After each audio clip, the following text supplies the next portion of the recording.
5வது சங்கீதத்தை வாசிப்போம். பக்கம் 708 பக்கம் 708. சரியான நேரத்துக்கு முடிப்போம். 65வது சங்கீதம். பக்கத்தில் யாருன்னா பைபிள் தெரியலனா அந்த சங்கீத புஸ்தகத்தை எடுத்து கொடுங்க. நான் முதல் வசனத்தை வாசிக்க, பைபிள் திறந்து பாருங்கள். 2ஆம் வசனத்தை நீங்கள் வாசிங்க. கர்த்தர் உங்களை ஆசீர்வதிப்பார்.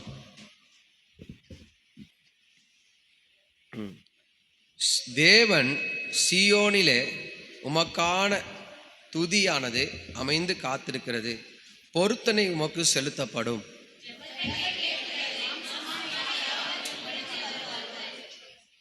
அக்கிரம விஷயங்கள் என்மேல் மிஞ்சி வல்லமை கொண்டது, தேவரீரோ எங்கள் மீறுதல்களை நிர்வித்தி ஆக்குறீர்.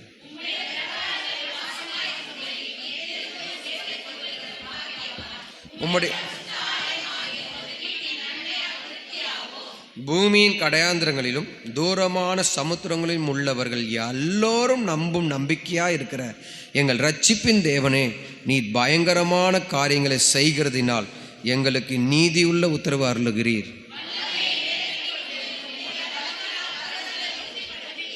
சமுத்திரங்களின் மும்முரத்தையும் அவைகளுடைய அலைகளின் இரைச்சல்களையும் ஜனங்களின் அமலையும் அமர்த்துகிறீர்.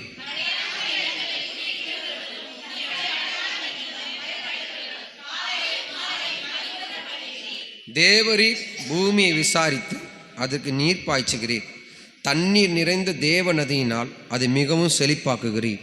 இப்படி நீர் அதை திருத்தி அவர்களுக்கு தானியத்தை விளைவிக்கிறீர்.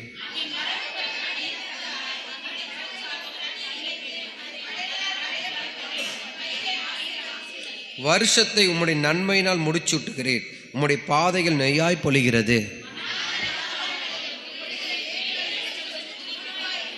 மேய்ச்சலுள்ள வெளிகளில் எல்லாரும் ஆடுகள் நிறைந்திருக்கிறது, பள்ளத்தாக்குகள் தானியத்தினால் மூடி இருக்கு, அவைகள் கெம்பீரித்து பாடும். அல்லேலூயா.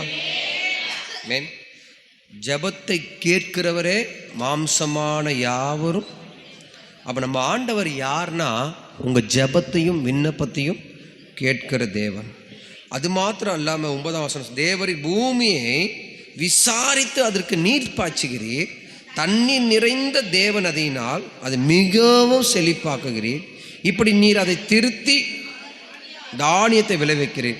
அதன் வரப்புகள் தானியத்தில் தக்கதாய் அதன் படைச்சல்களுக்கு தண்ணீர் இறைத்து அதன் மலைகளால் கரைய பண்ணுகிறீர். அதன் பயிரை கர்த்தர் ஆசீர்வதிக்கிறீர். அல்லேலூயா. விண்ணப்பத்தை கேட்கிற தேவன் ஆசீர்வதிக்கிற தேவனுமாய் இருக்கிறார். அல்லேலூயா. கர்த்தர் நல்லவர். ஆமென். இன்றைக்கி அநேகர் இடத்துல ஒரு காரியத்தை பேசிட்டு அதுக்கப்புறம் தேவ செய்திக்கு நேரம் போகணும்னு நான் விரும்புகிறேன். நம் திருவிருந்துக்கு வரோம், ஆண்டவருடைய சரீரத்தை இரத்தத்தை பானம் பண்ண வந்திருக்கிறோம். இது பாரம்பரிய முறை இல்லை. இது என்னதில்லை, பாரம்பரியமாக சடங்கு செய்வாங்க பாருங்கள் இந்துக்களில், இதெல்லாம் பண்ணாதான் நல்லா இருப்போம், இதெல்லாம் செஞ்சாதான் நல்லா, அப்படி ஒரு முறை இல்லை. இது எதற்குனா, ஒரு பயபக்தியோடு உனக்கு உன்னதத்தில் ஒரு பங்குள்ளவனாய் மாறுவதற்கு. இந்த பந்தியை நீங்கள் இந்த பந்திக்கு மட்டும் நான் ஆலயத்துக்கு வந்தால் போதும் தப்பாக நினைக்க வேண்டாம். இப்படி ஒரு எண்ணத்தோடு நீங்கள் வர்றது அது உங்களுக்கு ஆசீர்வாதத்தை கொடுக்காது. சரியா? நான் சொன்னேன், 4 வாரம் தொடர்ந்து வந்தால் தான் உங்களுக்கு அந்த பந்தியை நான் கொடுப்பேன், திருவிருந்தே கொடுப்பேன் நான் சொல்லியிருக்கிறேன். சில பேர் ரொம்ப, அதாவது எப்படி சொல்கிறதுனா, டெத்து ரொம்ப முடியலை, எலும்ப முடியலை அப்படின்னு இருக்கிறாங்க. ஓகே. ஆனால் அவசியமே இல்லாமல் சொந்தக்காரங்களுக்கு முக்கியத்துவம் கொடுத்துட்டு, வீட்டுக்கு விருந்தாளி வராங்க முக்கியத்துவம் கொடுத்துட்டு, தேவனை அசட்டை பண்ணிவிட்டு, வாரத்தில் ஒரு நாள் உங்களால் வர முடியலன்னா தேவனுடைய பந்தி உனக்கு எப்படி ஆசீர்வாதமாக இருக்கும்?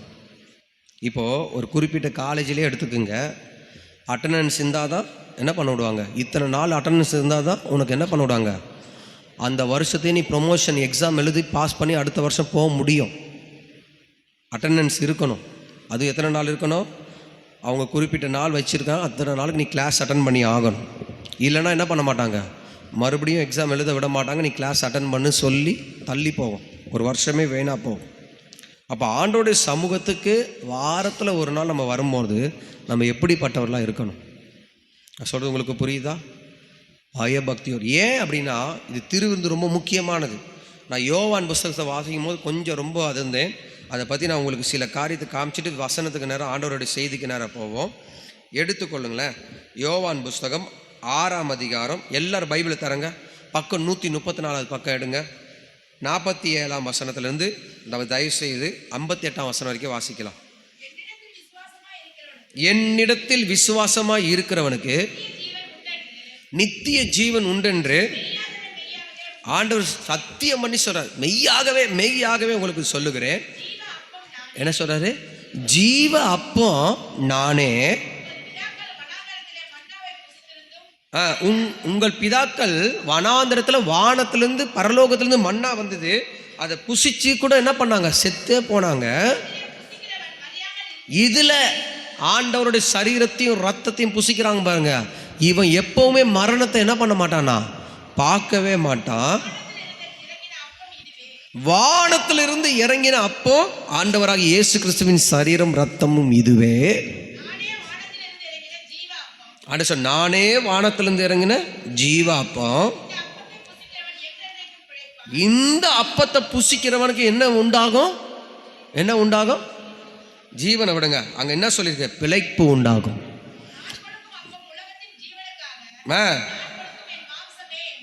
பாருங்க, உனக்கு ஒரு பிழைப்பு வரணும்னா, பிழைப்பு உன் வாழ்க்கையில் உண்டாக்கப்பட வேண்டும்னா, நீங்க இந்த பந்தியில நீ என்ன பண்ணணும்? நீ பிழைப்புக்காக ஆண்டவருடைய ஆலயத்தை விடுற, நீ பிழைப்புக்காக திருவிந்து அசட்டை பண்ற. சொந்த பந்தம் தானே உன்னை பிழைக்க பார்ப்பாங்க. சொந்த பந்தமாக உன்னை காப்பாற்றுவாங்க, சொந்த பந்தமாக உங்களை உயர்த்துவாங்க. உன்னை காப்பாற்றுறது கர்த்தர். சொந்த பந்தத்தை விட கர்த்தர் தான் உன்னை காப்பாற்றி போஷிக்கு பிழைப்பு உண்டாக்குவார். எதுக்காகவும் நீ என்ன பண்ணக்கூடாது? இந்த அப்பத்தை புசிக்காமல் இருக்கவே கூடாது. அடுத்தது வாசிங்க.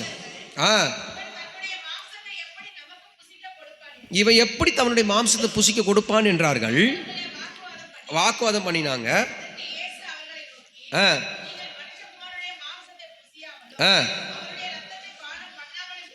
இருந்தால் உனக்குள்ள ஜீவனே இல்லைன்னு மெய்யாகவே மெய்யாக உனக்கு சொல்றேன். என் மாம்சத்தை புசித்து என் ரத்தத்தை பானம் பண்ணுகிறவனுக்கு நித்தியத்துல ஒரு வாழ்க்கை உண்டு.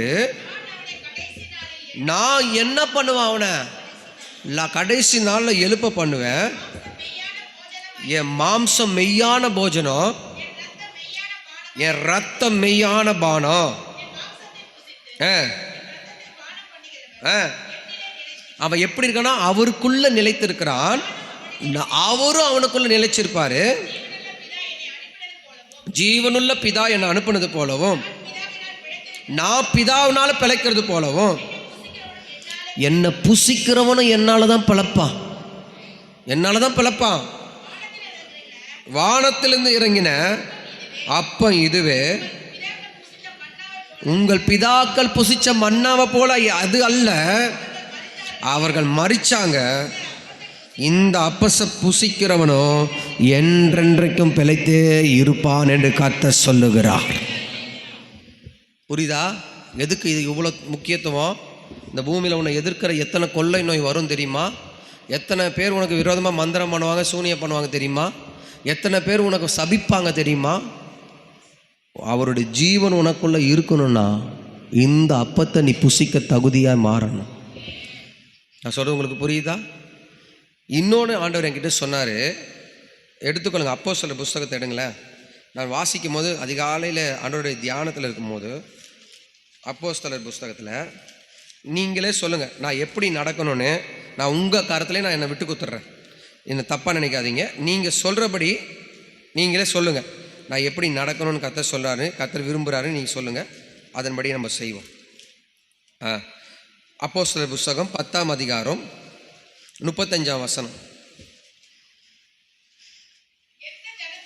எந்த ஜனத்திலானும்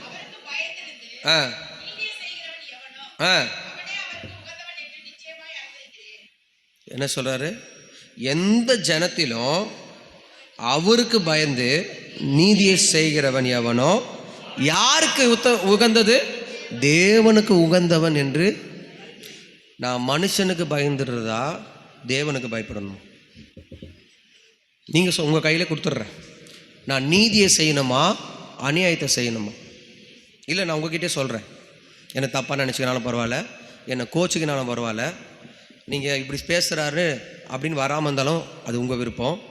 நான் வசனத்தின்படி இருக்கணுமா, ஐயோ இவங்களுக்கு நான் திருவந்து கொடுக்கலாம், இவங்க கோச்சிட்டு போயிடுவாங்களே, நான் அநியாயத்தை செய்யணுமா?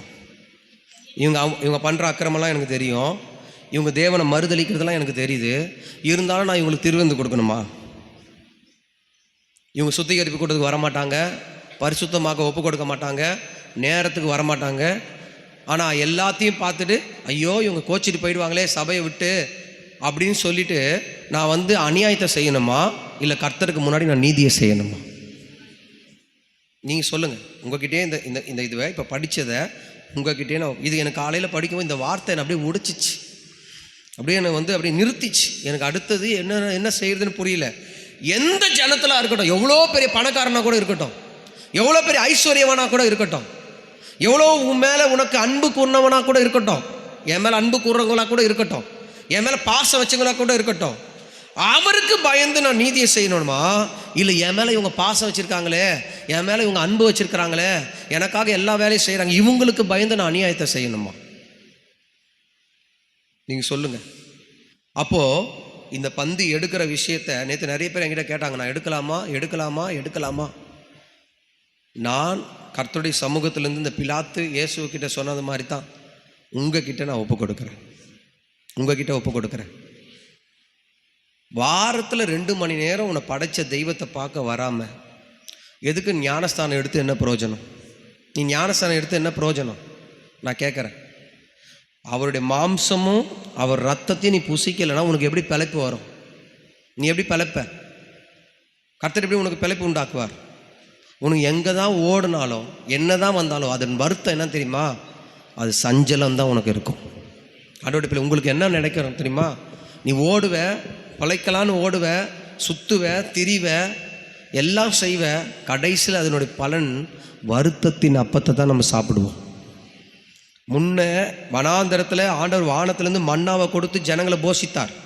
இப்போ மன்னா டைரெக்டாக கொடுக்கறது இல்லாமல் அவருடைய சரீரமே, அவருடைய அப்பமே, அவருடைய ரத்தமே, அவர் சரீரமே உனக்கு டைரெக்டாக, அதை விட அந்த மன்னாவை விட சில நேரம் நான் யோசிப்பேன், அது மாதிரி வானத்திலேருந்து மன்னா விழுந்து சாப்பிட்டே பழச்சிக்கலாம், அதை விட விலையேற பெற்ற சரீர ரத்தமும் கர்த்தர் உங்களுக்கு கொடுக்குறாரு.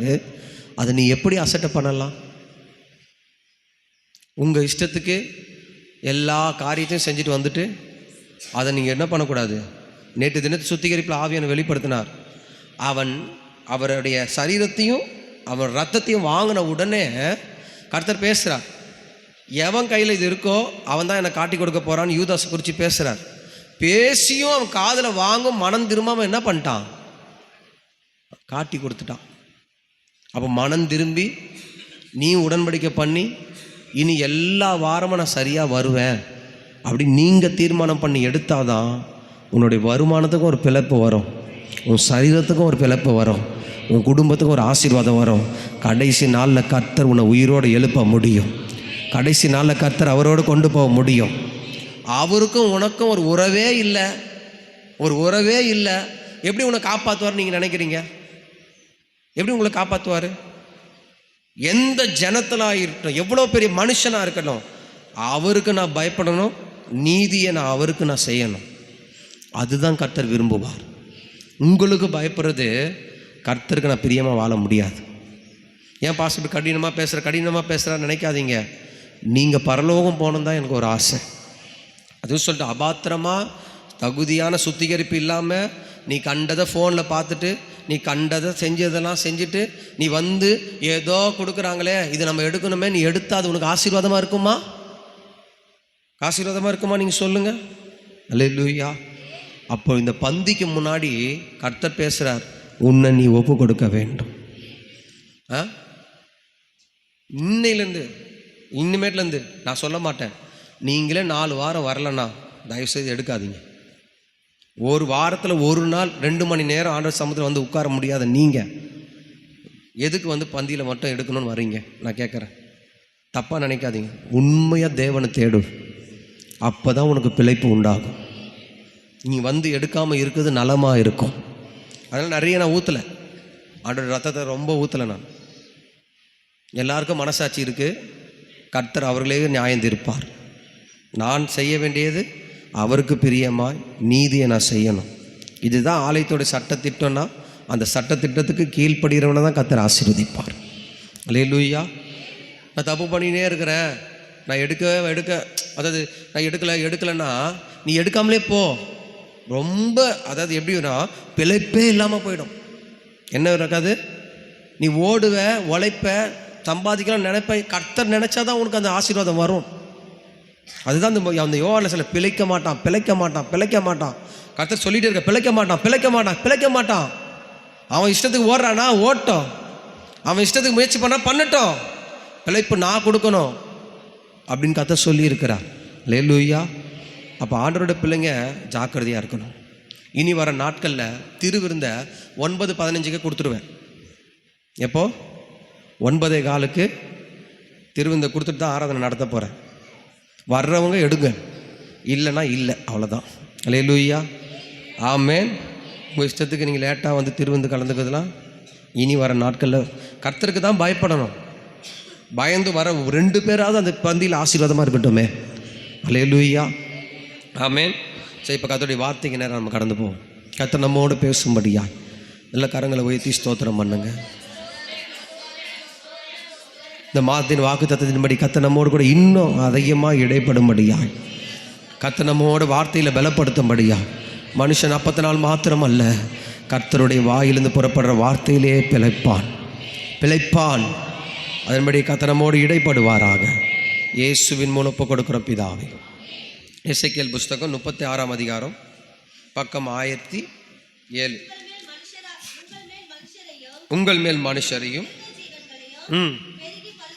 பெருகி பருங்கும்படி நான் வர்த்திக்க பண்ணுவேன்.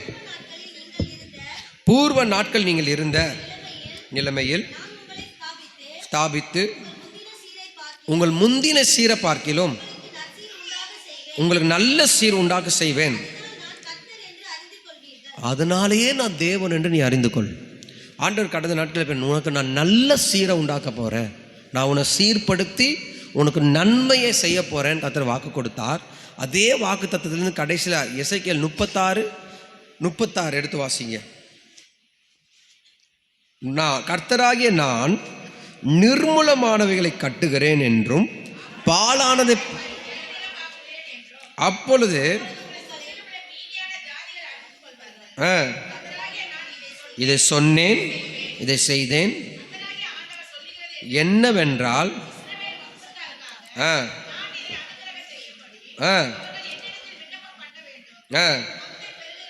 மந்தை பெருகிறது போல அவர்கள் மனிதர்களை நான் பெருக பண்ணுவேன்.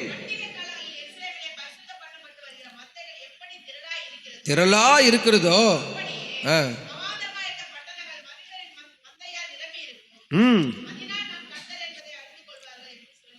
பாருங்க. அதே 36 கர்த்தர் சொல்றாரு, பண்டிகை காலத்துல எப்படி எருசலேமில் பரிசுத்த பண்ணப்பட்ட மந்தையை கர்த்தர் என்ன பண்றாரு, கூட்டி சேர்க்கறது போல நான் என்ன பண்ணுவேன், மனிதர்களை கூட்டி சேர்த்து பெருக பண்ணுகிற தேவனா இருக்கிறேன். அப்படி நான் பெருக்கத்தை அனுபவிக்கணும், நான் பெருக்கத்தை பார்க்கணும், ஆசீர்வாதத்தை பார்க்கணும் அப்படின்னு நினைக்கிறீங்கன்னா, வேதத்தில் முதலாவது நம்ம கர்த்தர் சொல்லி கொடுக்குறார், நீ விண்ணப்பம் பண்ண வேண்டும். 37 வசனம் என்ன சொல்லுது? என்னிடத்தில் விண்ணப்பம் பண்ண வேண்டும். இப்போ பெருக்க தானாகவே வராது. ஒரு ஆசீர்வாதம் என்ன பண்ணாது, எடுத்தவன பெருக்க முடியுமா அப்படின்னு பார்த்தீங்கன்னா முடியாது. அதற்கு நாம் என்ன செய்ய வேண்டும்னா, தேவ சமூகத்தில் உன் இருதயத்திலேருந்து விண்ணப்பம் செய்கிற பழக்கம் உனக்கு வர வேண்டும். ஒரு குடும்ப ஆசீர்வாதத்துக்கு, பிள்ளைங்க ஆசீர்வாதத்துக்கு, வீடு கட்டுறதுக்கு, வீடு வாங்கிறதுக்கு, எல்லாம் ரொம்ப நாளாக ஒரு விண்ணப்பத்தை நீ என்ன பண்ணணும், தினமோ அது பெருகிற வரைக்கும், அந்த ஆசீர்வாதத்தை கையில் வர வரைக்கும் தேவன் கேட்கிறார், நீ விண்ணப்பம் செய்கிறவனாக இருக்க வேண்டும். சோர்ந்து போகாமல் நீ விண்ணப்பம் பண்ணணும். என்ன பண்ணணும்? சோர்ந்தே போகக்கூடாது. ஜெபத்துக்கு மட்டும் என்ன பண்ணக்கூடாது, ஆமாம் இன்றைக்கி தான் போயிட்டோம், வெள்ளிக்கிழமை போயிட்டோம், எதுக்கு சனிக்கிழமை போனோம்? எப்படி நீ ஆசீர்வாதமாக இருப்பீங்க? நான் கேட்குறேன். ஞாயிற்றுக்கிழமை போயிட்டோம், இனிமேலேருந்து எதுக்கு சர்ச்சை, இதோ அடுத்த வாரம் பார்த்துக்கலாம். எல்லாத்துலேயும் நம்ம என்ன பண்ணணும்னா தேவ சமூகத்தில் பங்குள்ளவர்களா, நல்ல ஆண்டவர் சமூகத்தில் ஐக்கியம் உள்ளவர்களா நீ இருக்க வேண்டும் என்று கர்த்தர் விரும்புகிறார். அல்லேலூயா. ஒரு ஊழியத்தை கர்த்தர் உன்னை நம்பி கொடுக்குறாரு, அந்த பாரத்தை கொடுக்குறாருன்னா அந்த ஊழியத்திலே அந்த பாரத்தில் நீங்கள் எப்படி இருக்கணும்னா உண்மை உள்ளவர்களாக இருக்க வேண்டும். அல்லேலூயா. ஆசீர்வாதத்துக்கு முக்கியமான ஒரு காரியம் என்னென்னா, பெருகிறதுக்கு முக்கியமான ஒரு விஷயம் என்னென்னா, நம் தேவனை நோக்கி விண்ணப்பம் பண்ணி கொண்டு இருக்கிறவர்களாக இருக்க வேண்டும். அல்லேலூயா. இடைவிடாமல் உன் பிள்ளைக்காக, உன் கணவனுக்காக, உன் குடும்பத்துக்காக, தேசத்துக்காக நம்ம என்ன செய்யணுமா? விண்ணப்பம் பண்ணிக்கிட்டே இருக்கணும். எந்த ஒரு சபை தேசத்துக்காக ஜெபிக்குதோ அந்த சபையின் மேலே கர்த்தருடைய கண்கள் நோக்கமாக இருக்கும். எந்த ஒரு சபையில் விண்ணப்பம் ஏறெடுக்கப்பட்டு கொண்டே இருக்குதோ அந்த சபையில் தேவன் நிலையங்கி தரித்தவராய் என்றைக்கும் ராஜாவாகவே வீற்றிருப்பார். ஆமென். இந்த ஆலயத்தில் செய்யப்படுற விண்ணப்பத்திற்கு என் கண்கள் கவனிக்கிறதும் என் செவிகள் கேட்கிறதுமா இருக்குதுன்னு சொன்ன ஆண்டவர், அப்போ ஆலயத்தில் செய்யப்படுற அந்த விண்ணப்பத்தை கர்த்தர் என்ன பண்ணுறாருன்னா அங்கீகரிக்கிறவராக இருக்கிறார். சொல்கிறது உங்களுக்கு புரியுதுங்களா? ஒரு காரியம் நடக்கிற வரைக்கும் நீங்கள் என்ன பண்ணக்கூடாது? ஆண்டவர் என்ன பண்ணக்கூடாது? விடவே கூடாது. அந்த ஆசீர்வாதத்தை பெருகத்தை நான் பார்த்துக்கிற வரைக்கும் நான் என்ன பண்ணக்கூடாது? அப்போது ஆண்டவருடைய பிள்ளைய கர்த்தர் சொல்கிறாரு, பண்டிகை காலங்களில் எருசலேமில் பரிசுத்த பண்ணப்பட்டு வருகிற மந்தை எப்படி இருக்குது, திரளாக இருக்குதோ அப்படியே என்ன சொல்கிறாரு, மனுஷரின் மந்தை அப்படி பெருகும். ஆலயத்தில் ஆத்து மக்கள் பெருகும்படி கர்த்தர் கிரியை செய்ய ஆரம்பிப்பார். அல்லேலூயா. பொதுவாகவே விண்ணப்பம்னு சொல்லும் போது நீங்கள் பார்த்தீங்கன்னா சில பேர் இன்டர்வியூ, அதாவது வேலைக்கு விண்ணப்பம் பண்ணுவாங்க, பார்த்துருக்கீங்களா? அந்த வேலைக்கு விண்ணப்பம் பண்ணும் போதோ அவங்க கேட்குற அந்த குவாலிஃபிகேஷன் அவங்க கேட்குற கவனமாக கேட்கணும். இப்போ நீங்கள் வந்து இன்ஜினியரிங் படிச்சுட்டு நீங்கள் வந்து அதாவது இந்த இன்ஜினியரிங் என்னென்னா மெக்கானிக்கல் இன்ஜினியரிங் படிச்சிட்டிங்க. இப்போ ஒரு பில்டிங் கட்டுறதுக்கு போய் நான் ஒரு இன்ஜினியரு, நான் படிச்சிருக்கேன், என்ன படிச்சிருக்கிறேன்னா நான் வந்து சிவில் படிக்கலை, நான் வந்து மெக்கானிக்கல் படிச்சிருக்கேன்னா அவங்களுக்கு எடுப்பானா வேலை? என்ன எடுப்பான்? நீ சிவில் படிச்சிருந்தா தான்ப்பா உனக்கு நான் அந்த வேலையை கொடுக்க முடியும். அப்போது நம்ம அந்த விண்ணப்பத்தை என்ன பண்ணுறோம்? பெற்றுக்கொண்டு ஒரு ஆசீர்வாதத்தை வாங்கிறதுக்கே கரெக்டாக தகுதி வேணும்னா நம்ம ஆண்டவர்கிட்ட வாங்கிறதுக்கு நான் எப்படிப்பட்டவனாக நான் மாற வேண்டும். நான் சொல்கிறது உங்களுக்கு புரியுதா? இப்போ நான் ஆண்டவர்கிட்ட ஒரு பொருளை வாங்குகிறேன், ஒரு ஆசீர்வாதத்தை வாங்குறேன்னா முதலாவது நான் தகுதி உள்ளவனாக மாறணும். என் விண்ணப்பத்தை கர்த்தரிடத்தில் செலுத்துறேன்னா, அவர்கிட்டேருந்து நான் நன்மையை வாங்குறேன்னா அந்த நன்மையை வாங்கிறதுக்கு நான் எப்படி இருக்கணும்னா பர்ஃபெக்டாக இருக்கிறவனாக மாறணும், தகுதி உள்ளவனாக மாறணும். கர்த்தர் கொடுத்தா நான் அந்த அவர் கொடுக்கறதுல அந்த காரியத்தில் நான் எப்படி இருக்கணும்னா சரியாக செய்வேன் அப்படின்னு ஒரு தகுதி நமக்கு வேணும். அல்லேலூயா. உலகத்தானே உன்னோட படிப்பை பார்த்து தான் வேலை கொடுக்குறான், உலகத்தானே உன்னுடைய நிலைமையை பார்த்து தான் வேலை கொடுக்குறான். படித்தவனுக்கு ஒரு வேலையும் படிக்காதவனுக்கு ஒரு வேலையும் கொடுக்குறான். ஆனால் ஆண்டவர் இடத்துல எப்படி தெரியுமா? பட்சபாதமே இல்லாத ஆண்டவர், நீ உன்னை சீர்படுத்திட்டீங்கன்னா, நீ உங்களை ஒழுக்கமாக நம்ம கர்த்தருக்கு பிரியமானவனா மாற்றிட்டோன்னா உன்னதத்தின் ஆசீர்வாதங்கள் கர்த்தர் உன்னை நிரப்பிடுவார், உன்னை பழுகி பெருக பண்ணுவார். உன் அப்பா ஆசீர்வதிக்கப்படும், உன் தண்ணீர் ஆசீர்வதிக்கப்படும், உங்கள் வருமானம் ஆசீர்வதிக்கப்படும். இன்னும் இந்த மாதத்தில் கர்த்தர் பெரிய பெருக்கத்தையும் உனக்கு எடுத்து வச்சிருப்பார். அப்போ நம்ம என்ன மாறணும்னா கர்த்தர் எனக்கு கொடுக்குற ஆசீர்வாதத்துக்கு நான் உண்மை உள்ளவனாக இருக்கணும்னு நான் மாறணும். ஒரு வேலை கர்த்தர் உனக்கு கொடுக்குறாருன்னா அந்த வேலையில் நீ எப்படி இருக்கணும்? ஒரு வேலையில் உனக்கு கர்த்தர் உங்களுக்கு கொடுக்குறாரு, அந்த வேலையில் நீ எப்படி இருக்கணும்னா உண்மையாக இருக்கணும், உண்மையாக இருக்கணும். ஒரு எஜமானர் கிட்ட ஒரு வேலை ஒரு பொறுப்பை கொடுத்துட்டு அந்த பொறுப்பில் அந்த வேலை நீங்கள் எப்படி இருக்கணும்? சொன்ன டைமில் செஞ்சு முடிச்சுட்டு அந்த வேலையை முடிக்கிற வரைக்கும் நீ எப்படி இருக்கணும்னா சரியாக இருக்கணும். இன்றைக்கி முடிக்க வேண்டிய வேலையை நாளைக்கு பார்த்துக்கலாம், நான் தூங்கிடுறேன், எனக்கு டயர்டாக இருக்குது, சோம்பேறித்தனம் பண்ணி நீ தூங்கிட்டீங்கன்னா எஜமான் வந்து உன்னை பார்த்து வாப்பா இன்னொரு வேலையை எக்ஸ்ட்ரா தரேன்ப்பா, உனக்கு இன்னும் இன்க்ரிமெண்ட் வேறு போட்டு தரேன், இன்சென்டிவ் வேறு போட்டு தரேன் சொல்லுவாரா? என்ன சொல்லுவார்? எந்த ஒரு சோம்பேறித்தனம் அந்த வேலையில் உண்மை இல்லாமல் இருக்கிறானோ அவனுடைய வாழ்க்கையில் பெருக்கத்தை பார்க்கவே முடியாது, ஆசீர்வாதத்தை பார்க்கவே முடியாது, வேலையில் மேன்மை பார்க்கவே முடியாது. சொன்ன வேலையில் கண்ணும் கருத்தமாக செய்கிறவனை தான் எஜமானுக்கு ரொம்ப பிடிக்கும், அவனே கர்த்தர் பெருக பண்ணுவார். அவனையே கர்த்தர் உயர்ந்ததத்தில் உயர்ந்து வைப்பார். அவனையே கர்த்தர் ஆசீர்வதிப்பார். இன்னொரு படி ஸ்டெப்புக்கு மேலே கொண்டு போவார். கொடுத்த வேலையில் இது வரைக்கும் நீ உண்மையாக இருந்தல, அடுத்த வேலையை உனக்கு நான் அதிகமான வேலையை நான் தருவேன், அதிகமான வருமானத்தை நான் உனக்கு தருவேன் அப்படின்னு கர்த்தர் சொல்லுவார். இப்போ நான் சொல்கிறது உங்களுக்கு புரிஞ்சுக்கிங்க. நாம் பெருக்கணும். அப்போ உனக்கு கொடுத்த ஊழியமாக இருக்கலாம், உங்கள் எஜமான் உலகத்துக்கு கொடுத்த வேலையாக இருக்கலாம், எல்லா மனுஷன்கிட்ட நீ எப்படி இருக்கணும்னா ஃப்ராடு தனம் பண்ணக்கூடாது, ஏமாற்றக்கூடாது.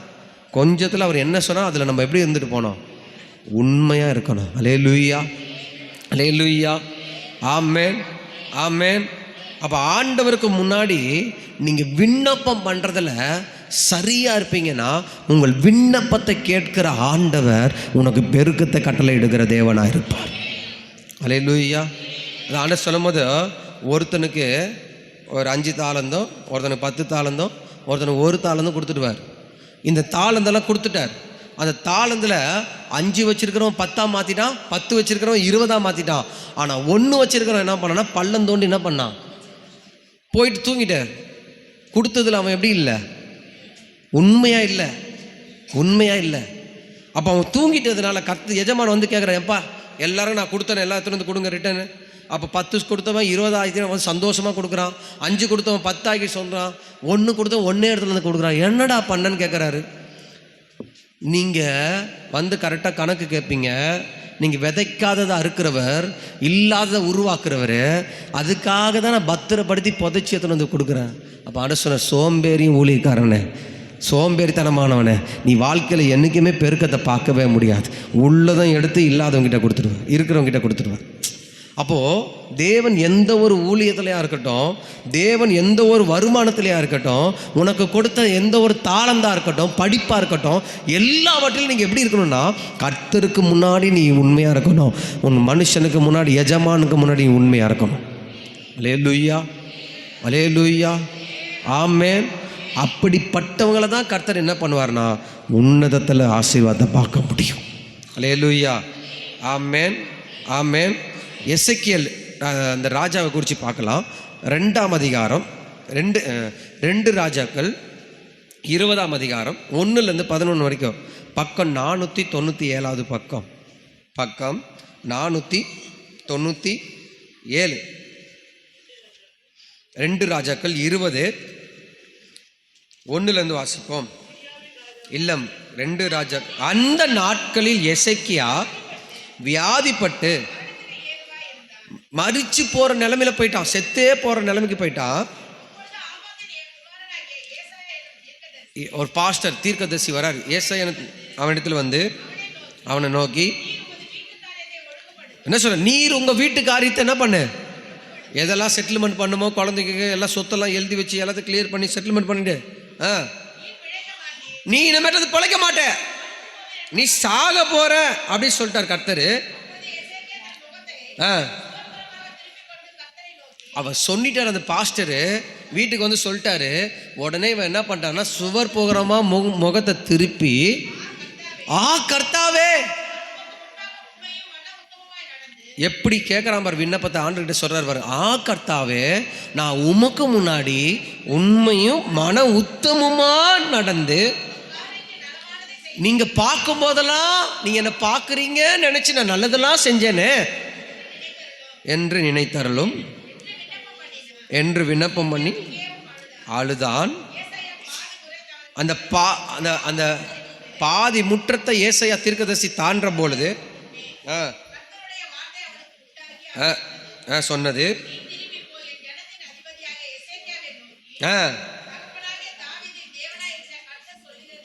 என்னவென்றால், உன் விண்ணப்பத்தை கேட்டேன், உன் கண்ணீரை கண்டேன், இதோ நான் உன்னை குணமாக்குகிறேன்.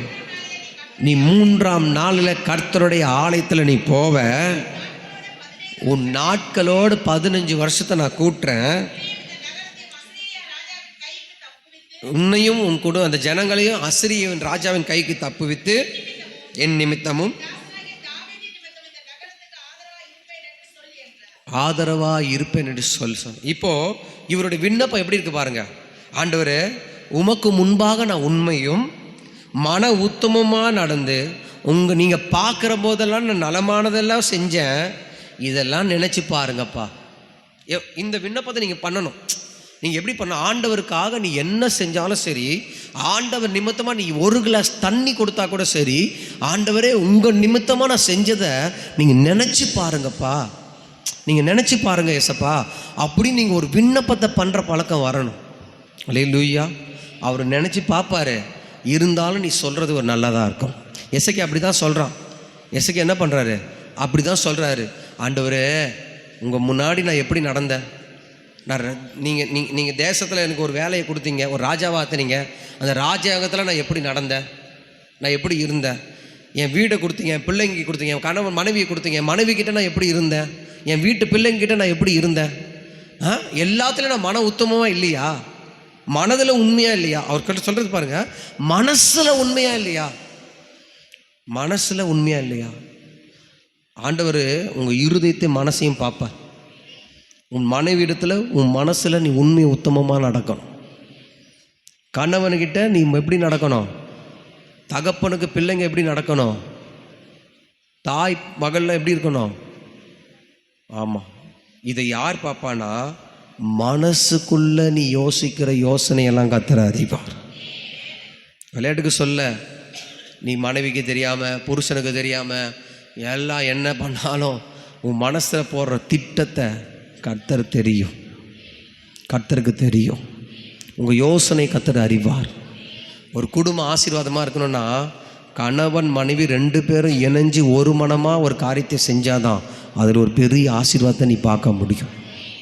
அல்லேலூயா.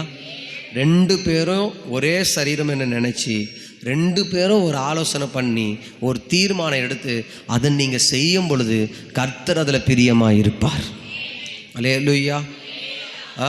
கணவனுக்கு தெரியாமல் செய்கிறது, மனைவிக்கு தெரியாமல் செய்கிறது, இதெல்லாம் ஒரு நாள் என்ன ஆகும் தெரியுமா, கர்த்தருடைய பார்வைக்கு பொல்லாப்பா நீ வந்து நின்றுவீங்க. ஒரு நாள் என்ன ஆகும், கர்த்தருடைய பார்வையில் நன்மையாக இல்லை, அது தீமையாக மாறிவிடும். அப்போ ஆண்டவருடைய பிள்ளைங்களே, இவர் ஜெபிக்கிறாரு, அவ்வளோதான், நாள் குறிச்சிட்டார், ஆண்டவர் டைம் குறிச்சிட்டார்.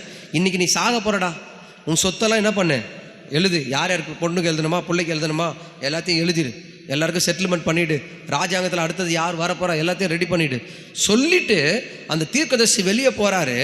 உடனே வருது செவுர் பக்கமாக திரும்பி, கர்த்தாவே நான் உமக்கு முன்னாடி எப்படி இருந்தேன், மன உத்தமமாக இருந்தேன், உண்மையாக இருந்தேன், ஒரு கேடும் செய்யலை, யாருக்கும் துரோகம் நினைக்கல, நீங்கள் சொன்ன வேலையில் கரெக்டாக இருந்தனே, இதை நினச்சி பாருங்க கர்த்தாவே சொன்ன மூத்திரத்தில் என்ன நடந்தது. ஆண்டவருடைய பிள்ளைகளே, ஏசாயா போன மனுஷன் மறுபடியும் உள்ளே வரார். எசேக்கியாவே உன் விண்ணப்பத்தை நான் கேட்டேன், உன் கண்ணீரை நான் கண்டேன், நீ தேவனிடத்தில் செய்த விண்ணப்பம் அவர் சமூகத்தில் எட்டினபடியால் கர்த்தர் உனக்கு வாக்கு கொடுத்து அனுப்புகிறார். இதோ 15 வருஷம் நான் உனக்கு ஆயுசனால் கூட்டி கொடுத்துருக்கிறேன், 15 வருஷம் ஆயுசனால் கூட்டி கொடுத்துருக்கிறேன். அந்த நாட்களில் நீ எப்படி இருக்கணும்னா இதை விட மேன்மையா உண்மையா நீ கர்த்தருக்கு இருக்கணும். சில பேர் மரணத்துலேருந்து எதுக்கு தெரியுமா ஆண்டவர் தூக்குறாரு, ஜெபத்தை கேட்டு காப்பாற்றுறாரு. நீ உண்மையாக இருப்பதான் காப்பாற்றுறாரு. நீ ஆண்டவருக்கு முன்னாடி மனத்தாழ்மையாக உத்தமமாக இருப்பதான் கர்த்தர் உன்னை காப்பாற்றி ஜீவனை கொடுக்குறார். ஆனால் நீயோ அந்த ஜீவனை அசட்டை பண்ணி ஆலோசித்து கர்த்தருக்கு முன்னாடி அருவருப்பாக்கணும். ஆயானால் கர்த்தர் ஜீவனை கொடுத்த தேவன் வருத்தப்படுவார். ஒரு நாள் தேவனை வருத்தப்பட்டு நம்ம ஆசீர்வாதமாக இருப்போம் மற்றும் நினைக்காதீங்க. தேவனை வருத்தப்படுத்திட்டு ஆண்டவரை துக்கப்படுத்திட்டு ஆண்டவரை வேதனைப்படுத்திட்டு நான் நல்லா வாழ்ந்துருவேன், நான் நல்லா செல்வம் சேர்த்துருவேன், நான் நல்ல ஆசீர்வாதமாக இருப்பேன் மட்டும் நீங்கள் என்ன பண்ணாதீங்க. ஒரு நாள் கூட நீங்கள் நினைக்காதீங்க. அது பகல் கனவாக தான் இருக்குமே தவிர அது நிஜத்தில் நடக்கவே நடக்காது. ஏன்னா நீங்கள் அவருடையவர்கள். அது சொல்ல, இவர்கள் என் ஜனங்கள், நான் இவர்களை எனக்கென்ன ஏற்படுத்தி இருக்கிறேன். நீங்களாம் யாருன்னா கர்த்தருடைய பிள்ளைங்க. அல்லேலூயா, அல்லேலூயா. சரி, அந்த விண்ணப்பம் பண்ணும் பொழுது எப்படி கர்த்தர் இடத்துல விண்ணப்பம் பண்ணணும், இது யாக்கோபு 4ஆம் அதிகாரத்தை எடுத்துக்கொள்ளுங்க, பக்கம் 315. 4ஆம் அதிகாரம் 1-4, பக்கம் 300. உங்களுக்குள்ளே யுத்தங்களும் சண்டைகளும் எதனால வருது? ஏன் நமக்குள்ள சண்டை வருது? ஏன் நம்ம குடும்பத்தில் போராட்டம் வருது? நம்ம அவயத்தில் போர் செய்கிற என்னது இச்சைகளினால் அல்லவா?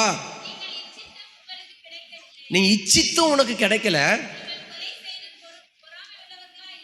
கொலை செய்கிறீங்க, பொறாமை உள்ளவர்களாக இருக்கிறீங்க, அடையக்கூடாமல் போகிறீங்க, நீ சண்டையும் யுத்தமும் பண்ணி உங்களுக்கு சித்திக்கிறது இல்லை, விண்ணப்பம் பண்ணியும்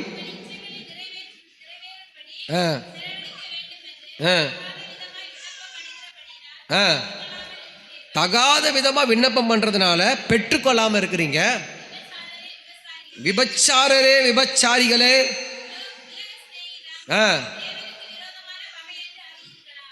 உலகத்தினுடைய அந்த ஃப்ரெண்ட்ஷிப் இருக்கு பாருங்க, ஸ்நேகம் தேவனுக்கு விரோதமான பகை என்று அறியீர்களா? நீ உலகத்தை நேசிக்கிறவனா இருந்தா நீ எப்படி ஆகிறாய்னா கர்த்தருக்கே பகஞ்சனாய் மாறுகிறாய். ஆண்டவர் இதெல்லாம் கேளுங்களேன். இவர் சொல்லும் பொழுது சொல்றார், யாக்கோபு விபச்சாரரே, விபச்சாரிகளே. எப்படி சொல்றாரு பாருங்க பைரமா. இப்படி ஒரு வார்த்தை யாருன்னா பார்த்து நமக்கு சொன்னா எப்படி இருக்கும்? நானா அப்படி, நானா இப்படின்னு என்ன பண்ணுவாங்க? இவர் ஏன் அப்படி சொல்றாருன்னா, யார் உலகத்தோடு ஸ்நேகம் வச்சிருக்கிறான் அவர் சாதாரணமான, அவன் யாருன்னா விபச்சாரக்காரன். ஏன் அப்படி சொல்றான்னா, நம்ம எல்லாம் ஒரு மனவாட்டி. நம்ம யாரு? நான் சொல்றேன் உங்களுக்கு, மணவாளனாகி இயேசு வரும்போது நம்ம எப்படி இருக்கிறோம்? மனவாட்டியா பரிசுத்தமா எப்படி இருக்கணும்? கண்ணி கலையாத ஒரு அதாவது எப்படி சொன்னா, டீனேஜ் பொண்ணு வச்சுக்கோங்க. அவள் வந்து தப்பு பண்ணாம, பாவம் செய்யாம, எந்தோட ஆணோட பழகாம பரிசுத்தமா இருக்கிற பொண்ணு. இப்படிதான் சபை. நம்ம மணவாளன் வரப்போறாரு.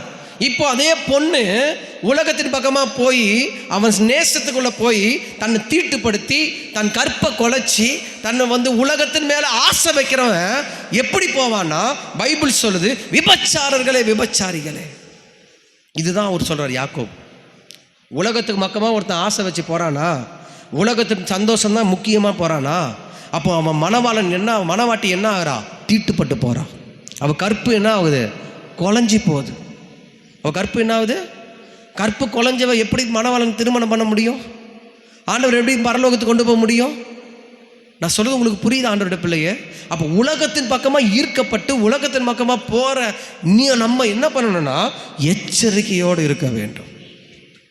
நான் சொன்ன கடந்த நாட்களில் 2 நாள் 3 நாள் முன்னாடி ஒரு காலேஜ் வாலிப பொண்ணு, நல்லா ஜெபிக்கிற பிள்ளை, ஆவியில் நிரம்பின பிள்ளை, கர்த்தருக்காக வைராக்கியமாக இருந்த பொண்ணு, காலேஜில் போய் சேர்ந்த உடனே அங்கே இருக்கிற ஃப்ரெண்ட்ஷிப் எப்படின்னா தகாத ஃப்ரெண்ட்ஷிப் ஆயிடுச்சு. அந்த பிள்ளைகிட்ட பேசும்போது தான் தெரியுது, காலேஜில் பொம்பளை லவ் பண்ணுதான். யார்? பொம்பளை லவ் பண்ணுது. இது வந்து ஒரு பொண்ணு என்ன பண்ணிருக்கு, இந்த பிள்ளைக்கு தப்பாக சொல்லி கொடுத்து இந்த உலகத்தை ஜாலியாக அனுபவி, எல்லாருக்கும் பாய் ஃப்ரெண்ட் இருக்குது, எல்லாருக்கும் கேர்ள் ஃப்ரெண்ட் இருக்குது, உனக்கு என்னடி அப்படின்னு சொல்லி இவளே எவனே ஒரு லிங்கை கனெக்ஷன் பண்ணி விட்டுட்டான். என்னது? தப்பான கனெக்ஷன் பண்ணி விட்டுட்டான். இப்போது இந்த புள்ள வந்து அப்படியே ஆண்டவரை விட்டுட்டான், சர்ச்சுக்கு போகிறத விட்டுட்டான், எனக்கு தெரியாது, அப்புறம் ஜபத்தை விட்டுட்டான், சண்டே கிளாஸ் நடத்துகிற ஊழியத்தை விட்டுட்டான், எல்லாமே விட்டுட்டு தாயை எதிர்க்க ஆரம்பிச்சிட்டான். யாரை? பெற்ற தாயை எதிர்க்க ஆரம்பிச்சிட்டான். அவங்க ஃபோன் பண்ணி கூப்பிட்டு 3.5 மணி நேரம் அந்த பொண்ணுக்கிட்ட நான் பேசுகிறேன். 6 மணிக்கு போயிட்டு 9:30 மணிக்கு மேலே வெளியே வரும்.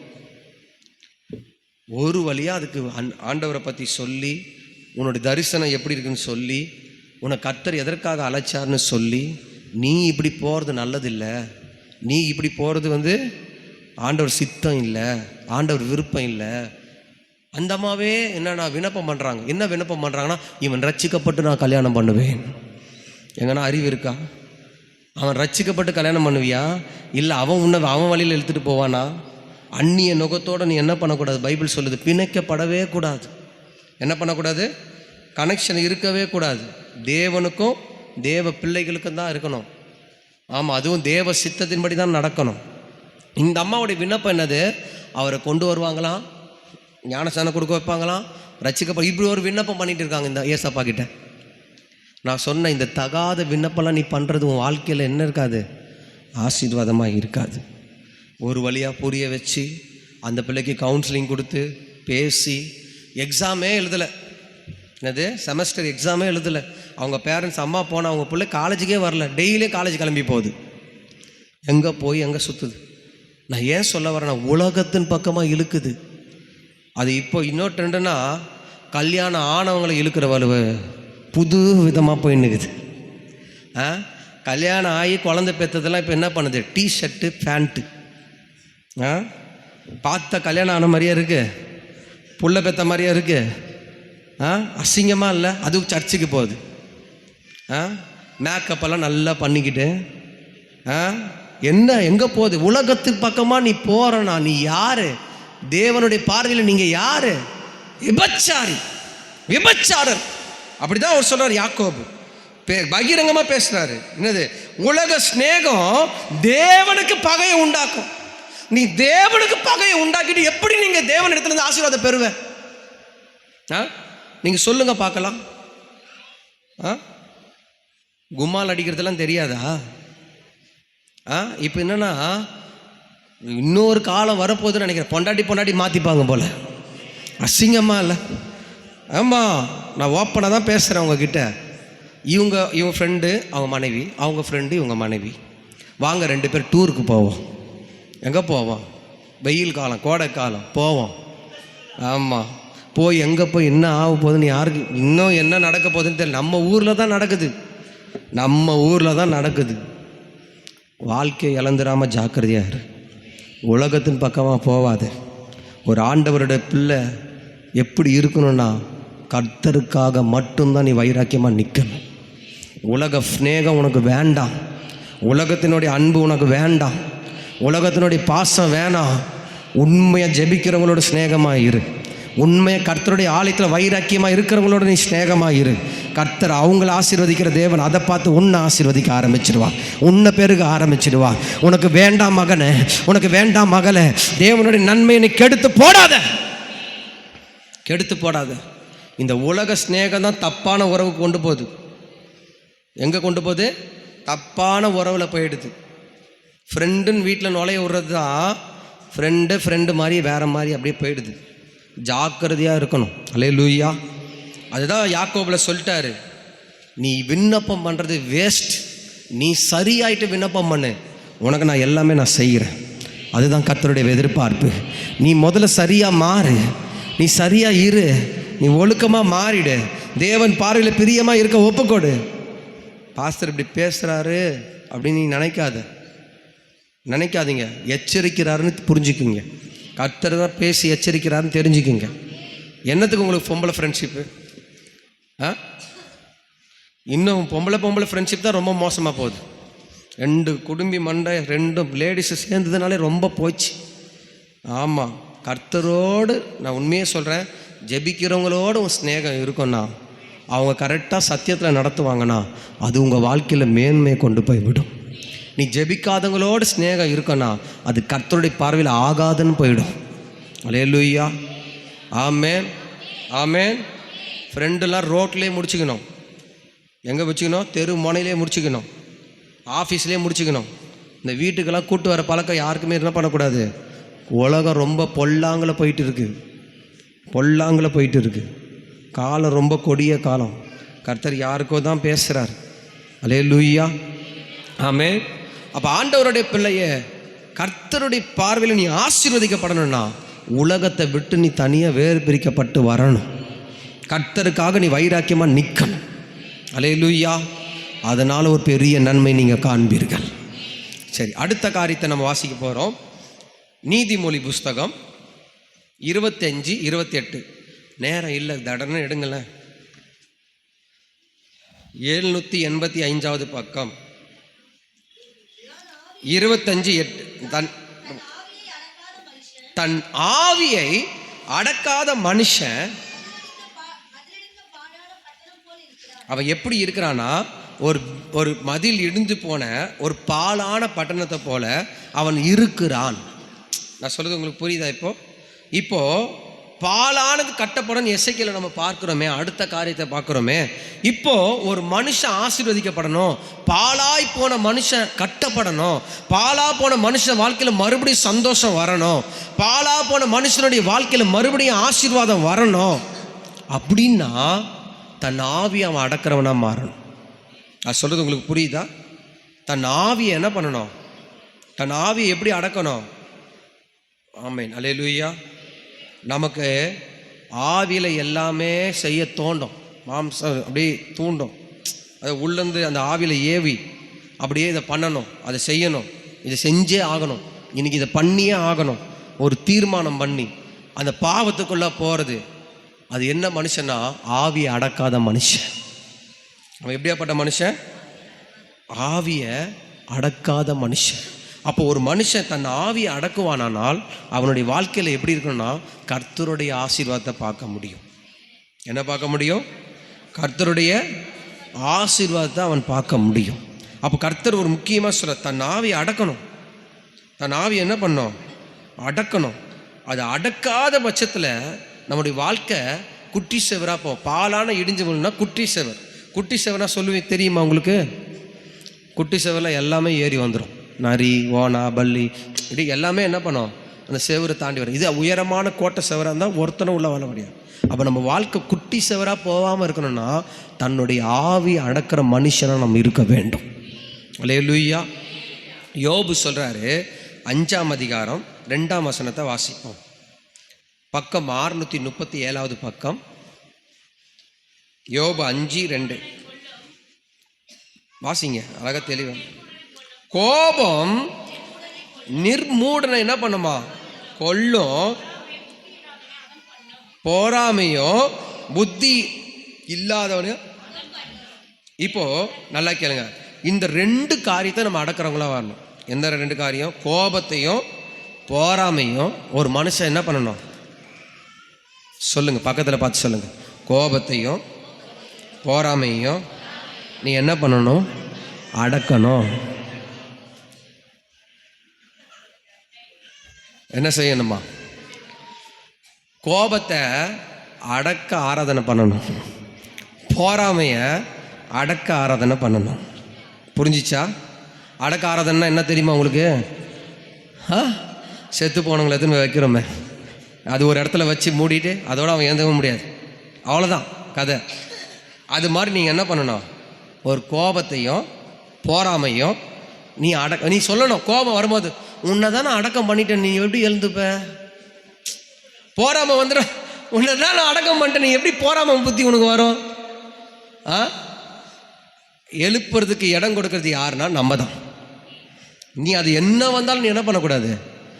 அதுக்கு இடமே கொடுக்கக்கூடாது. அதுக்கு என்ன பண்ணக்கூடாது? இடமே கொடுக்கக்கூடாது. ஒரு மனுஷனுக்குள்ள கோபம் இருந்துச்சுன்னா, ஏற்கனவே நான் உங்களுக்கு சொல்ல, அந்த கோபத்தினால பெரிய பெரிய இழப்புகளை நிறைய குடும்பம் இந்த பூமியில், இந்த தமிழ்நாட்டில், சென்னையில் கூட நிறைய பேர் நிறைய இழந்து போயிட்டாங்க கோபத்தில். எதில் இறந்துட்டாங்க? கோபத்தில். போராம புத்தியில் இவன் முன்னுக்கு வந்துட்டான். என்ன சொல்கிறாங்க? இவன் பெரியாள் ஆயிட்டான், அடுத்தது நான் பெரியாள் ஆகி காட்டணும், அதுக்காக நான் போய் லோனை வாங்குவேன், கடன் வாங்குவேன், வட்டிக்கு வாங்குவேன்னு சொல்லி, அவன் கார் வாங்கிட்டா நான் கார் வாங்குவேன்னு சொல்லி போராமல் ஏற்பட்டு நீ காரை வாங்கினா நாளைக்கு கட்ட முடியாமல் போய் அந்த பணமும் போய் காரும் போய் நடுத்தில் வீடும் விற்று, இதெல்லாம் நம்ம என்ன பண்ணணும்? அடக்கணும். என்ன பண்ணணும்? அடக்கணும். நீ அடக்கிறவனாக தான் இருந்தீங்கன்னா தான் கர்த்தருடைய ஆசீர்வாதத்தை பார்க்க முடியும். அல்லேலூயா. கர்த்தருடைய பெருக்கத்தை என்ன பண்ண முடியும்? பார்க்க முடியும். ஒரு மனுஷனுடைய கோபத்தினால எத்தனை பேர் தெரியுமா? எத்தனை காரியத்தை இழந்து போயிருக்காங்க தெரியுமா உங்களுக்கு? எத்தனை குடும்பம் ஒன்றும் இல்லாமல் போயிடுச்சு தெரியுமா உங்களுக்கு? எடுத்தெல்லாம் கோபம். ஆனால் நம்மக்கிட்ட ஒன்றுமே இருக்காது, ஆனால் கோபத்துக்கு குறைச்சலே இருக்காது. பாருங்க, ஒன்றுமே இருக்காது, சும்மா கோபத்துக்கு குறைச்சல் இருக்காது. எதிர்த்தெல்லாம் கோபப்படுறது. ஆண்டவருடைய பிள்ளைய நான் இன்னைக்கு சொல்கிறேன், நீ அதை அடக்கம் பண்ணாதான் தேவனுடைய ஆசீர்வாதத்தை நீ பார்க்க முடியும். அடக்கம் அப்படின்னா அதை அவ்வளோதான், அடியோட ஒழிச்சிடு. போராம புத்தி உன்னை விட்டு போனாதான் கர்த்தருடைய பெருக்கத்தை நீ பார்க்க முடியும். அவன் முன்னுக்கு வந்துட்டான், இவன் முன்னுக்கு வந்துட்டான், இவன் நகை வாங்கிட்டான், அவன் நகை வாங்கிட்டான், அவன் அப்படி ஆயிட்டான், இப்படி ஆயிட்டான். ஸ்தோத்திரம். நீ அவங்கள பார்த்து சந்தோஷமாக இரு, ஆசீர்வதி. அதை பார்த்து என் பகை ஆசீர்வதிக்க பார்த்து கர்த்தர் உன்னை ஆசீர்வதிக்க ஆரம்பிச்சிடும். அல்லேலூயா, அல்லேலூயா, ஆமென். அப்போ 2 காரியத்தையும் நம்ம என்ன பண்ணணும்?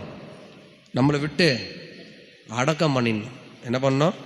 உங்களுக்குள்ளே ஒரு அடக்க ஆராதனை நடக்கணும், உனக்குள்ளே ஒரு அடக்க ஆராதனை செய்யணும். ஆமென், அல்லேலூயா. கர்த்தர் ஏற்ற காலத்தில் ஏற்றதை உனக்குன்னு எடுத்து வச்சு தருவார். அது வரைக்கும் விண்ணப்பம் பண்ணி காத்து கொண்டிரு. அது வரைக்கும் ஜெபம் பண்ணி காத்து கொண்டிரு. அது வரைக்கும் கர்த்தருடைய சமூகத்தில் தரித்து கொண்டிரு. சரியான நேரத்தில் உன் கரத்தில் கர்த்தர் கொடுக்க ஆரம்பிச்சிடுவார்.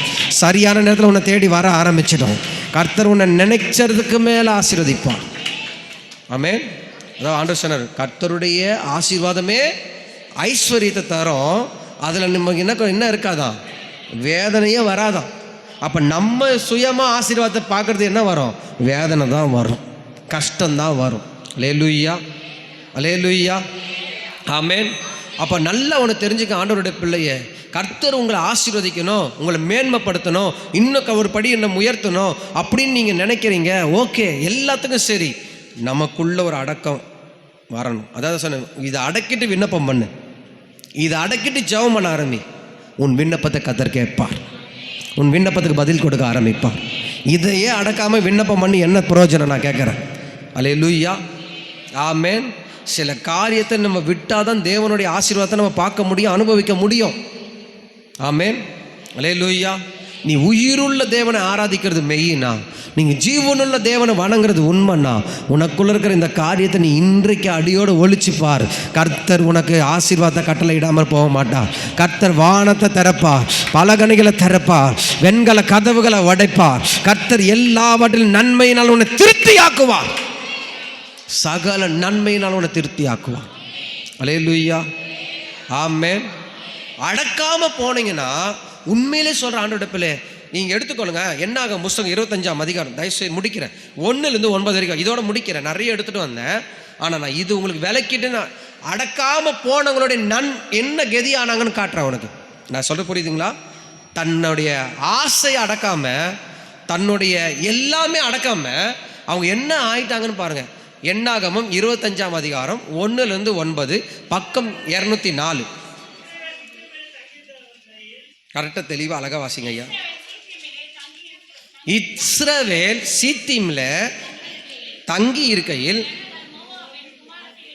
ஜனங்கள் மோவாப்பின், நிறுத்தி வாசிக்கிறேன், குமாரத்திகளோடு வேசித்தனம் பண்ண தொடங்கிட்டாங்க.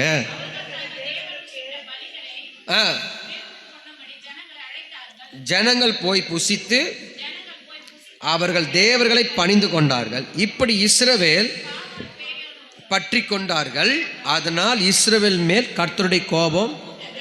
கர்த்தர் மோசையை நோக்கி,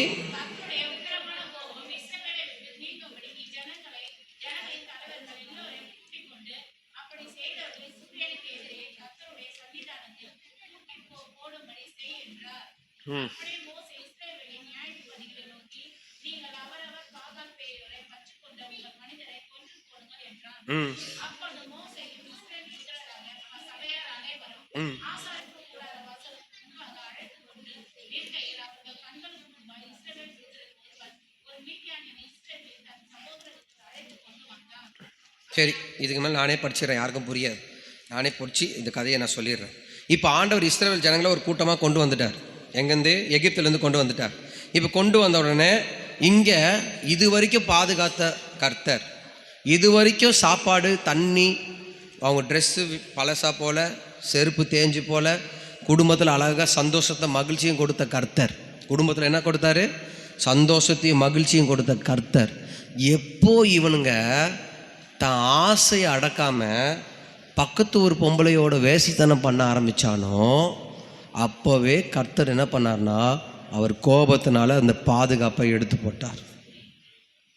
அவர் பரிசுத்தம் உள்ள தேவன், அவர் அசுத்தத்தை பார்க்கிற தேவன் அல்ல. உன் இருதயத்தில் கூட கெட்ட எண்ணம் வரக்கூடாது, உன் நினைவில் கூட கெட்ட யோசனை வரக்கூடாது. உன் சிந்தை பரிசுத்தமாக இருக்கணும், உன் சரீரம் பரிசுத்தமாக இருக்கணும், உன் ஆத்துமா பரிசுத்தமாக இருக்கணும். நான் சொல்கிறது புரியுதுங்களா? இவங்க என்ன பண்ணிட்டாங்க, பக்கத்து ஊரோட பொண்ணோட என்ன பண்ணிட்டாங்க, வேசித்தனம் விபச்சாரம் பண்ண ஆரம்பிச்சிட்டாங்க. உடனே கர்த்தர், பாதுகாத்த கர்த்தர் கோவப்பட ஆரம்பிச்சிட்டார். கோவப்பட ஆரம்பித்த உடனே அங்கே இருந்து மோசையை கூப்பிட்றார். தலைவரெல்லாம் வர சொல், ஒவ்வொரு கோத்திர தலைவனை வர சொல், 12 கோத்திர தலைவனை வர சொல். வந்து நிற்க வச்சு எவன் தப்பு பண்ண அந்த மனுஷனில் ஒருத்தனை குத்தி கொண்டு போட்டாங்க. ஆனால் அப்போ கூட கர்த்தர் கோபம் வரல. 9ஆம் வசனம் சொல்லுது, கர்த்தர் வாதை அனுப்ப ஆரம்பிச்சிட்டாரு. வாதையால் செத்தவர்கள் எத்தனை பேர்? 24,000 பேர். எவ்வளோ பேர்? 24,000 பேர். செத்ததுக்கு காரணம் என்ன தெரியுமா? தன் ஆவியை அடக்காமல் விட்டுட்டான். தன் ஆசை என்ன பண்ணல, தன் சரீரத்தை என்ன பண்ணிட்டான்? தீட்டுப்படுத்திட்டான். தேவன் பயங்கர கோவப்பட்டார். பெருக வேண்டிய ஆள் செத்தே போயிட்டான். ஆசீர்வதிக்க வேண்டிய சந்ததி செத்தே போயிட்டான். அவன் சந்ததி ஆசீர்வதிக்கப்பட்ட கர்த்தரால் அழைக்கப்பட்ட சந்ததி. இதுக்கு காரணம் என்ன தெரியுமா? அவன் ஆசையை அடக்காமல் போனது தான். அவன் நினைக்கணும், எனக்கு வீடு வாசல் இல்லை, எனக்கு எதுவுமே இல்லை, நான் வேலையும் செய்யலை, எல்லாமே என்னை போஷிக்கிறது கர்த்தர் தான். அந்த போஷிக்கிற கர்த்தருக்கு நான் எப்படி இருக்கணும்? எப்படி இருக்கணும்? அவன்கிட்ட என்ன இல்லாமல் போயிடுச்சு? உண்மை இல்லாமல் போய் ஆசை அதிகமாக வந்து வேசித்தன விபச்சாரத்து, அதாவது விக்கிரகத்தையே போய் வணங்கிட்டான். பாகால் போய் என்ன பண்ணிட்டான்? அங்கே பாகாலுக்கு படைச்சதெல்லாம் என்ன பண்ணிட்டான்? நல்லா சாப்பிட்டு வந்துட்டான். உனக்கும் மற்றவங்களுக்கும் வித்தியாசம் இருக்கணும். என்ன இருக்கணும்? நீ விசேஷமானவன், நீங்கள் ஆசீர்வதிக்கப்பட்டவர்கள். அவங்க இன்னும் ஆண்டவருக்குள்ளே வரல, இன்னும் அவங்க ஆண்டவர் தெளிவாக பிடிக்கலை. ஆனால் நீங்கள் உங்களை பார்த்து அவங்க ஆண்டவருக்குள்ளே வரணும், உங்களை பார்த்து அவங்க ஆண்டவரை பிடிக்கணும். அப்படி ஒரு வாழ்க்கையை நீ கர்த்தருக்கு முன்னாடி வாழ்ந்து காட்டினா உன்னை காண்கிற தேவன் உன்னை ஆசீர்வதிக்க ஆரம்பிப்பான். என் பிள்ளை எனக்காக அந்த ஜனத்தில் வைராக்கியமாக நிற்கிறேன், என் பிள்ளை எனக்காக வைராக்கியமாக காட்டுதே, என் பிள்ளை என்ன நடந்தாலும் என்னை விட்டு கொடுக்கலையே, இந்த வைராக்கியத்தை பார்த்து அவர்கள் வருவார்கள். அதன் நிமித்தம் கர்த்தர் உன்னை ஆசீர்வதிப்பார். அல்லேலூயா. அப்போ அவர்கள் அடக்காமல் போனதுனால என்ன வந்துருச்சுன்னா, கர்த்தருடைய பாதுகாப்பு போயிடுச்சு. கர்த்தருடைய பாதுகாப்பு போனதுனால என்ன நடந்தது பார்த்தீங்கன்னா, செத்தே போயிட்டாங்க. 24,000 பேர் வாதையினால் செத்தார்கள். இதில் கர்த்தருடைய கோபத்தை ஒரு வாதை வந்துச்சு, கொள்ளை நோய் வந்துச்சு. அந்த கொள்ளை நோயில் செத்து போனவங்க தான் அந்த பாளையத்தில் பின்னாடி இருக்கிற ஜனங்கள் எல்லாம். எப்போவுமே கர்த்தரு கூட நீ எப்போவுமே முன்னாடி வச்சுருக்கணும். அவர் முன்னாடி நீ கிட்ட இருக்கிறது தான் விரும்பணும். நீ தூரம் போகிறத கர்த்தரை விட்டு தூரம் போகிறத கர்த்தர் நீ ஒரு நாள் விரும்பக்கூடாது. அல்லேலூயா, அல்லேலூயா. அப்போ தன் ஆவியை என்ன பண்ணணும்? அடக்கணும், அடக்கணும். உனக்கு பொருளாசை வரும், உலகாசை வரும். இந்த பூமியில் வாழ்கிற வரைக்கும் நான் எப்போவுமே சொல்கிறது ஒன்று தான், ஆசைலாம் வராமல் இருக்காது. உன்னை கூப்பிடாமலாம் இருக்க மாட்டாங்க. இன்றைக்கும் எனக்கு இல்லாத ஃப்ரெண்ட்ஷிப் இல்லை, எல்லா இடத்துலையும் எனக்கு ஃப்ரெண்ட்ஷிப் தான். இன்றைக்கி என்னை கூப்பிட்டா கூட நான் அதுக்கு ஓகே சொல்லவே மாட்டேன். வேணாம் வேணாம் வேணாம் வேணாம், கேன்சல் பண்ணிகிட்டே போகணும். அல்லேலூயா. நீ எப்போ ஆண்டவர்கிட்ட வந்துட்டியோ, எப்போ ஆண்டவருடைய உறவு கொள்ள ஆரம்பிச்சிட்டியோ, உனக்கு உலகத்தான் போஷிக்க மாட்டான், உன்னை போஷிக்கிறவர் கர்த்தர். உன் ஃப்ரெண்ட்ஷிப் உன்னை காப்பாற்றுவான்னு நினைக்காத, அந்த ஃப்ரெண்ட்ஷிப்பால் தான் உனக்கு பெரிய பாதிப்பு வரும். உன்னை காப்பாற்றுறவர் கர்த்தர். அவருக்கு நீ பார்வையில் எப்படி இருக்கணும்னா உண்மை உத்தமமாக இருக்க வேண்டும். அல்லேலூயா, அல்லேலூயா. எல்லாரும் கண்களை மூடி அப்படியே கர்த்தருக்கு முன்னாடி எழுந்து நிற்போம். இன்னும் நிறைய காரியத்தை எடுத்துகிட்டு வந்தேன், நேரம் இல்லாதனால பந்திக்கு நேரம் கடந்து போகிறதுனால. நெகேமியா புஸ்தகம் இருக்குது, லூக்கா புஸ்தகம் இருக்குது, ஆமேன், இன்னும் ஏசாயா 51 இருக்குது. ஆண்டவருடைய பிள்ளையே, நீ ஆசீர்வதிக்கப்படணும், பாலான உன் வாழ்க்கை சந்தோஷமாக மாறணும், பாலான உன் சரீரம் மறுபடியும் சந்தோஷம் உன் வீட்டில் வரணும்னா நீ கர்த்தருக்கு முன்னாடி உன்னை தாழ்த்தி ஒப்புக்கொடு. கண்களை மூடு, எல்லாம் எலும்பி நில்லுங்க. இவ்வளோ நேரம் உட்காந்து உங்களுக்கு எலும்புறதுக்கே கால் வலிக்குது. 4 மணிலேருந்து நின்றுன்னு இருக்கேன். எத்தனை மணிலேருந்து? 4 மணிலேருந்து என்